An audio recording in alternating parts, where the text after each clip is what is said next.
Welcome to కథ చెప్పమ్మా. ఒంటరి కుందేలు. అనగనగా అడవిలో జంతువులు పక్షులు కలిసిమెలిసి బ్రతుకుతుండేవి. కష్టసుఖాల్లో ఒకరికొకరు తోడుండేవి. అదే అడవిలో ఓడల మర్రి చెట్టు కింద పొదల్లో చింటూ అనే కుందేలు ఉండేది. అది ఎప్పుడూ ఎవ్వరితో మాట్లాడేది కాదు, ఎవ్వరితోనూ స్నేహం చేసేది కాదు. ఆ చెట్టు త్వరల్లోనే తార అనే చిలుకుండేది. అది చింటూను పలకరిస్తూ అడవి సంగతులన్నీ చెబుతుండేది. కానీ చింటూ ఎప్పుడూ తారాను కసురుకునేది. ఒకరోజు జింబో ఏనుగును అడవి దొంగలు ఎత్తుకుపోబోయారు. అదృష్టం కొద్దీ తప్పించుకుంది. కానీ దెబ్బలు తగిలాయి. మన స్నేహితులంతా వెళ్తున్నారు, మనం కూడా వెళ్దాంరా అంది తార చింటూతో. చింటూ చిరాగ్గా, నేనెవరి దగ్గరికి రాను, ఎవరినైనా పలకరించి వారి గురించి తెలుసుకోవాల్సిన అవసరం నాకు లేదు. వాళ్ళందరితో స్నేహం చేయడం వలన ఒరిగేదేం లేదు. నీకంత సరదాగుంటే నువ్వెళ్ళు, నన్ను పిలవకు అంది. అలా అంటావేంటి చింటూ? ఒకే దగ్గర బతుకుతున్నాం, ఒకరికొకరం తోడుండాలి, కష్ట సుఖాల్ని పంచుకోవాలి కదా. ఎవ్వరినీ పట్టించుకోకుండా ఉండడం సరికాదు అంది తార. చాలే నీ ఉపదేశాలు, చెప్పేవాడికి వినేవాడు లోకువ. నేను వింటే నువ్వెన్నైనా చెప్తావు అంటూ గిర్రున పారిపోయింది చింటూ. 2 రోజుల నుండి చింటూ కనిపించక తార చింటూ ఉండే పొదల్లో వెతికింది.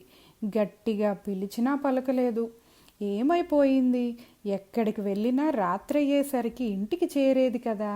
చింటూకి ఏమైనా ఆపద కలిగిందా అనుకొని అడవంతా వెతికింది. అలా అలా వెతకగా ఓ కొండగుట్టల కింద బండరాళ్ళ మధ్య చిన్న మూలుగు వినిపించి అక్కడికి వెళ్ళి చూసింది తార. పాపం చింటూ నిస్సత్తువుగా ఒంటి నిండా గాయాలతో పడి ఉంది. అయ్యో చింటూ, ఏమైంది నీకు? ఏమిటి గాయాలు అంది గాబరగా తార.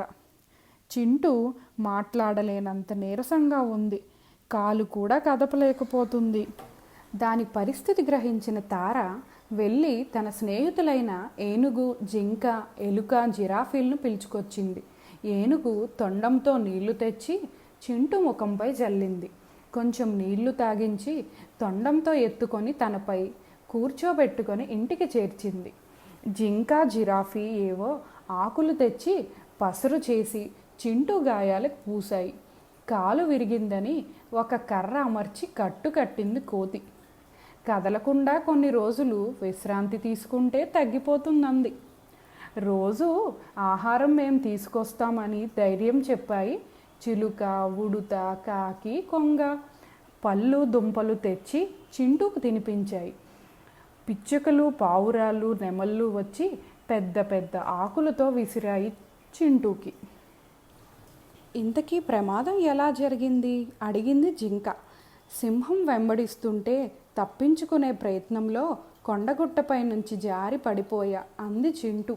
ప్రమాదాలు మనకి చెప్పి రావు, అందుకే అప్రమత్తంగా ఉండాలి, ఒంటరిగా ఎక్కడికి వెళ్ళకూడదు అంది తార.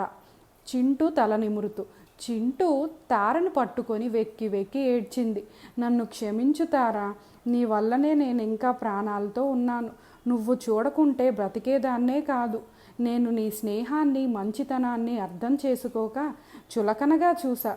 ఎవరినీ పట్టించుకోకుండా ఎంతో స్వార్థంతో బతికాను. ఇప్పుడు అర్థమైంది. మంచి మార్గం చూపించి కష్టాల్లో ఆదుకునే స్నేహితులే మనకు విలువైన సంపదని, వారిని వదులుకోకూడదని. మీరంతా నన్ను క్షమించాలి అంది పశ్చాత్తాపంతో చింటూ. ఇప్పటికైనా స్నేహం విలువ తెలుసుకున్నావు, చాలా సంతోషం. ఒంటరిగా ఉంటే ఏ ఆనందమూ ఉండదు.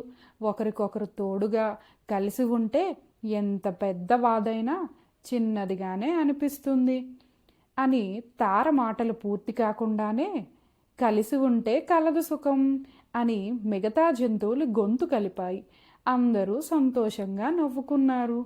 చింటూ కూడా తన బాధను మర్చిపోయి ఎంచక్కా వాళ్లతో శృతి కలిపింది.